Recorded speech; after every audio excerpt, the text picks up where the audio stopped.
Hello and good morning, my lovely little chickadees. I hope everybody is doing okay. It is Wednesday? Thursday? I don't even know anymore. What day is it? Well, we're picking up with Frankenstein again today. We are reading chapter 21 today. It's going to be real fun. I'm very excited. When we left off yesterday, Victor had been accused of and then cleared from the murder of his very best good friend, Henry Clerval. I'm very upset. Clerval's my favorite character. And so he and his father are working their way back to Geneva from Ireland, and just things aren't looking so great for old Vicky boy here. So he's gonna have a real fun time. Just real fun time. So let's go ahead and get started, shall we? We had resolved not to go to London, but to cross the country to Portsmouth, and thence to embark for Havre. I preferred this plan principally because I dreaded to see again those places which I had enjoyed a few moments of tranquillity with my beloved Clerval. I thought with horror of seeing again those persons whom we had accustomed to visit together, and who might make inquiries concerning an event, the very remembrance of which made me feel again the pang I endured when I gazed upon his lifeless form in the inn. As for my father, his desires and exertions were bounded to the again seeing me restored to health and peace of mind. His tenderness and attentions were unremitting. My grief and gloom was obstinate, but he would not despair. Sometimes he thought that I felt deeply the degradation of being obliged to answer the charge of murder, and he endeavored to prove to me the futility of pride. "Alas, my father," said I, "how little do you know me! Human beings, their feelings and passions, would indeed be degraded if such a wretch as I felt pride. Justine, poor unhappy Justine, was as innocent as I, and she suffered the same charge. She died for it. I am the cause of this. I murdered her. William, Justine, and Henry, they all died by my hands." My father had often, during my imprisonment, heard me make the same assertion. When I thus accused myself, he sometimes seemed to desire an explanation, and at other times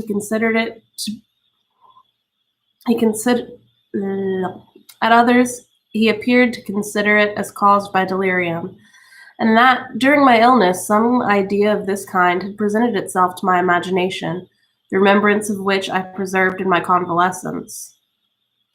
I avoided explanation and maintained a continual silence concerning the wretch I had created. I had a feeling that I should be supposed mad, and this forever chained my tongue, when I would have given the whole world to have confided the fatal secret. Upon this occasion, my father said, with an expression of unbounded wonder, "What do you mean, Victor? Are you mad? My dear son, I entreat you never make such an assertion again." "I am not mad," I cried energetically. "The sun and the heavens who have viewed my operations can bear witness of my truth. I am the assassin of those most innocent victims. They died by my machinations. 1,000 times I would have shed my own blood drop by drop to have saved their lives, but I could not, my father. Indeed, I could not sacrifice the whole human race." The conclusion of this speech convinced my father that my ideas were deranged, and he instantly changed the subject of our conversation and endeavored to alter the course of my thoughts. He wished as much as possible to obliterate the memory of the scenes that had taken place in Ireland, and never alluded to them or suffered me speak of my misfortunes. As time passed away, I became more calm. Misery had her dwelling in my heart, but I no longer talked in the same incoherent manner of my own crimes. Sufficient for me was the consciousness of them. By the utmost self-violence, I curbed the imperious voice of wretchedness, which sometimes desired to declare itself to the whole world, and my manners were calmer and more composed than they had ever been since my journey to the Sea of Ice. We arrived at Havre on the 8th of May, and instantly proceeded to Paris, where my father had some business which detained us a few weeks. In this city, I received the following letter from Elizabeth. To Victor Frankenstein. My dearest friend, it gave me the greatest pleasure to receive a letter from my uncle dated at Paris, You are no longer at a formidable distance, and I may hope to see you in less than a fortnight. My poor cousin, how much you have suffered. I expect to see you looking even more ill than when you quitted Geneva. This winter has passed most miserably, tortured as I have been by an anxious suspense. Yet I hope to see peace in your countenance and to find that your heart has not totally devoid of comfort and tranquility. Yet I fear the same feelings now exist that made you so miserable a year ago, even perhaps augmented by time. I would not disturb you at this period, when so many misfortunes weigh upon you, but a conversation that I had with my uncle previous to this departure renders some explanation necessary before we meet. Explanation, you may possibly say. What can Elizabeth have to explain? If you really say this, my questions are answered, and I have no more to do than to sign myself your affectionate cousin. But you are distant from me, and it is possible that you may dread and yet be pleased with this explanation. And in a probability of this being the case, I dare not any longer postpone writing what, during your absence, I have often wished to express to you, but have never had the courage to begin.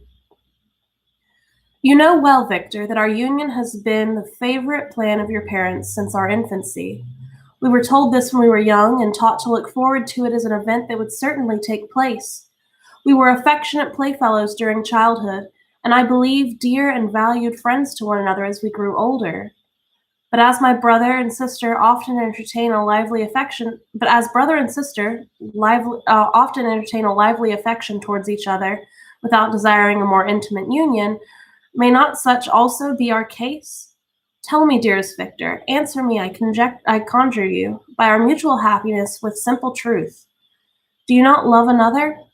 You have traveled. You have spent several years of your life at Ingolstadt, and I confess to you, my friend, that when I saw you last autumn so unhappy, flying to solitude from the society of every creature, I could not help supposing that you might regret our connection, and believe yourself bound and honored to fulfill the wishes of your parents, although they oppose themselves to your inclinations.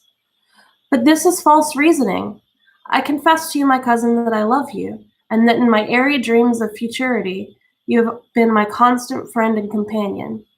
But it is your happiness I desire as well as my own, when I declare to you that our marriage would render me eternally miserable, unless it were the dictate of your own free choice. Even now I weep to think that, born as you are by the cruelest misfortunes, you may stifle by the word honor all hope of that love and happiness which would alone restore you to yourself. I, who have so interested in an affection for you, may increase your miseries tenfold by being an obstacle to your wishes. Ah, Victor, be assured that your cousin and playmate has too sincere a love for you not to be made miserable by this supposition. Be happy, my friend, and if you obey me in this one request, remain satisfied that nothing on earth will have the power to interrupt my tranquility. Do not let this letter disturb you. Do not answer it tomorrow or the next day, or even until you come, if it will give you pain. My uncle will send me some news of your health, and if I see but one smile on your lips when we meet, occasioned by this or any other exertion of mine, I shall need no other happiness. Elizabeth Lavenza, Geneva, May 18th. This letter revived in my memory what I had before forgotten, the threat of the fiend. I will be with you on your wedding night. Such was my sentence, and on that night would the demon employ every art to destroy me and tear me from the glimpse of happiness which promised to partly console my sufferings. On that night he had determined to consummate his crimes by my death. Well, be it so. A deadly struggle would then assuredly take place, in which, if he was victorious, I should be at peace, and his power over me be at an end. If he were vanquished, I should be a free man. Alas, what freedom! Such as the peasant enjoys when his family have been massacred before his eyes, his cottage burnt, his lands laid to waste, and he is turned adrift, homeless, penniless, and alone, but free. Such would be my liberty, except that in my Elizabeth I possessed a treasure.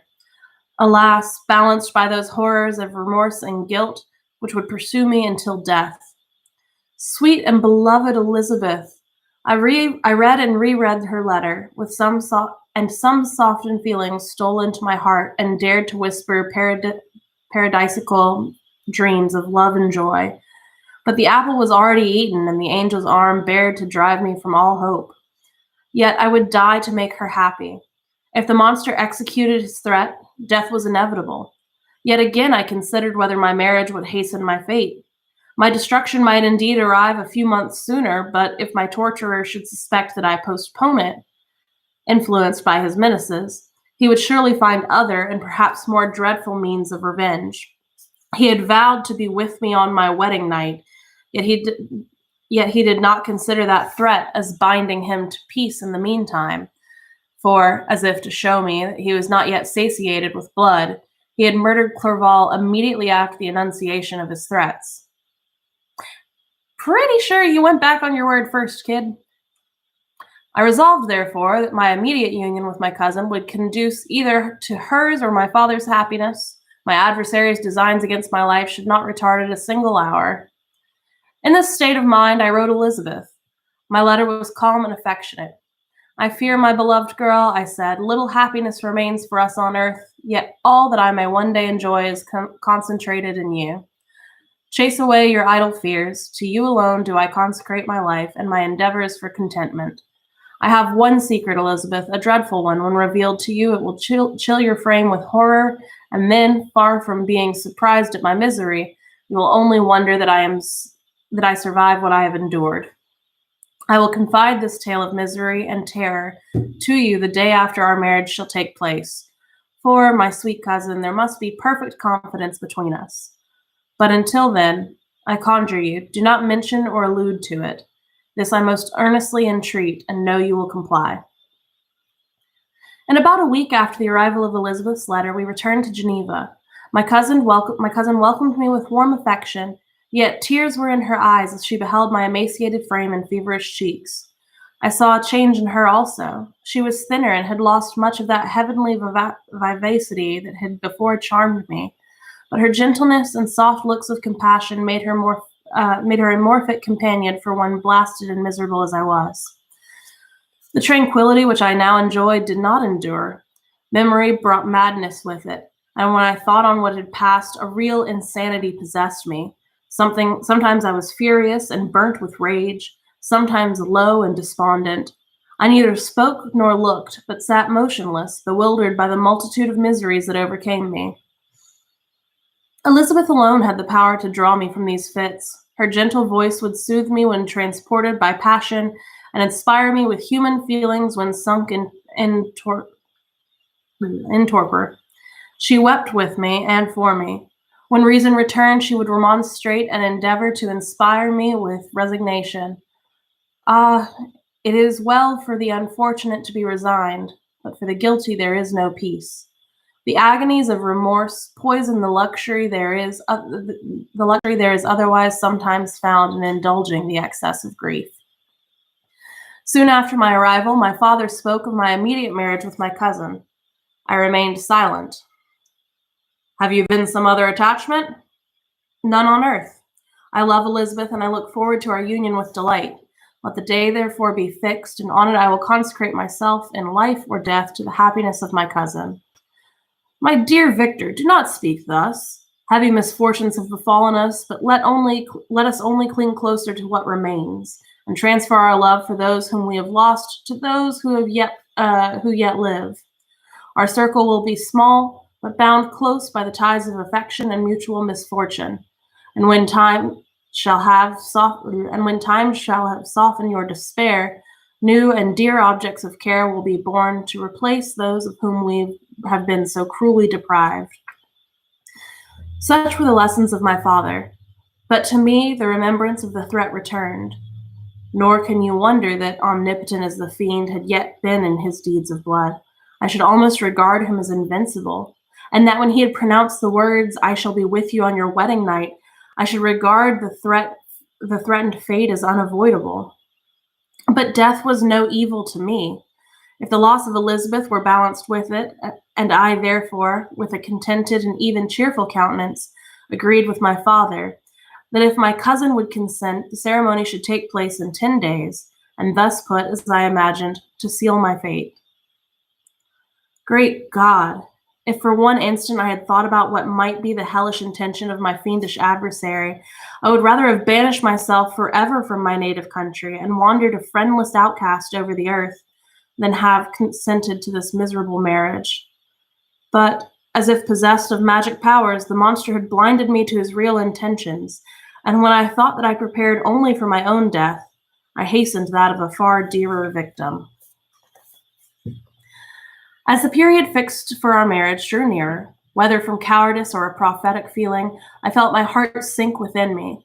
But I concealed my feelings by an appearance of hilarity that brought smiles and joy to the countenance of my father, but hardly deceived the ever watchful and nicer eye of Elizabeth. She looked forward to our union with placid contentment, not unmingled with a little fear, which past misfortunes had impressed, that what now appeared certain and tangible happiness might soon dissipate into an airy dream and leave no trace but deep and everlasting regret. Preparations were made for the event, congratulatory visits were received, and all wore a smiling appearance. I shut up as well as I could in my own heart the anxiety that preyed there, and entered it with seeming earnestness into the plans of my father, although they might only serve as the decorations of my tragedy.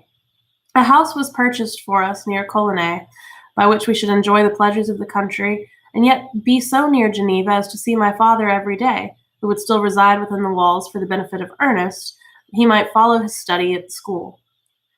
In the meantime, I took every precaution to defend my person, in case the fiend should openly attack me. I carried pistols and a dagger constantly about me, and was ever on watch to prevent artifice, and by these means gained a greater degree of tranquillity. Indeed, as the period approached, the threat appeared more as a delusion, not to be regarded as worthy to disturb my peace, while the happiness I hoped for in my marriage wore a greater appearance of certainty, as the day fixed for its solemnization drew nearer, and I heard it continually spoken of as an occurrence which no accident could possibly prevent. Elizabeth seemed happy. My tranquil demeanor contributed greatly to calm her mind. But on the day that was to fulfill my wishes and my destiny, she was melancholy, and a presentiment of evil pervaded her. And perhaps also she thought of the dreadful secret which I had promised to reveal to her the following day. My father was in the meantime overjoyed, and in the bustle of preparation only observed in the melancholy of his niece the diffidence of a bride. After the ceremony was performed, a large party assembled at my father's, but it was agreed that Elizabeth and I should pass the afternoon at night at Yvonne and return to Colonnay the next morning. As the day was fair, the wind favorable, we resolved to go by water. Those were the last moments of my life, during which I enjoyed the feeling of happiness. Mood. We passed rapidly along. The sun was hot, but we were sheltered from its rays by a kind of canopy while we enjoyed the beauty of the scene, sometimes on one side of the lake, where we saw Mount Salève, the pleasant banks of Montalegre, and at a distance, surmounting all, the beautiful Mount Blanc, with the assemblage of snowy mountains that in vain endeavored to emulate her. Sometimes coasting the opposite banks, we saw the mighty Jura opposing its dark side to the ambition that would quit its native country, and an almost insurmountable barrier to the invader who should try to enslave it. I took the hand of Elizabeth. "You are sorrowful, my love. Ah, if you knew what I have suffered, and what I may yet endure, you would endeavor it to let me taste the quiet and freedom from despair that this one day at least permits me to enjoy." "Be happy, my dear Victor," replied Elizabeth. "There is, I hope, nothing to distress you, and be assured that if lively joy is not painted on my face, my heart is contented. Something whispers to me not to depend too much on the prospect that is open before us, but I will not listen to such a sinister voice. Observe how fast we move along, and how the clouds which sometimes obscure and sometimes rise above the dome of Mont Blanc render this scene of beauty still more interesting. Look also at the innumerable fish that are swimming in the clear waters, where we can distinguish every pebble that lines the bottom. What a divine day! How happy and serene all nature appears." Thus Elizabeth endeavored to divert her thoughts and mine from all reflection upon melancholy subjects. But her temper was fluctuating. Joy for a few instances shone in her eyes, but it continually gave place to distraction and reverie. The sun sank lower in the heavens. We passed the river Drance and observed its path through the chasms of the higher and the glens of the lower hills. The Alps here come closer to the lake, and we approached the amphitheater of mountains which forms its eastern boundary. The spire of Yvonne shone under the woods that surrounded it, and the range of mountain above mountain by which it was overhung. The wind, which had hitherto carried us along with amazing rapidity, sunk at sunset to a light breeze. The soft air just ruffled by the water and caused a pleasant motion among the trees as we approached the shore, from which it wafted the most delightful scent of flowers and hay. The sun sunk beneath the horizon as we landed, and as I touched the shore, I felt those cares and fears revive, which soon were to clasp me and cling to me forever. All right, guys, that is the end of chapter 21. I'll see you back tomorrow for chapter 22. Be safe, make good choices, don't get serial killed, remember to wash your hands. Have a good day. Bye.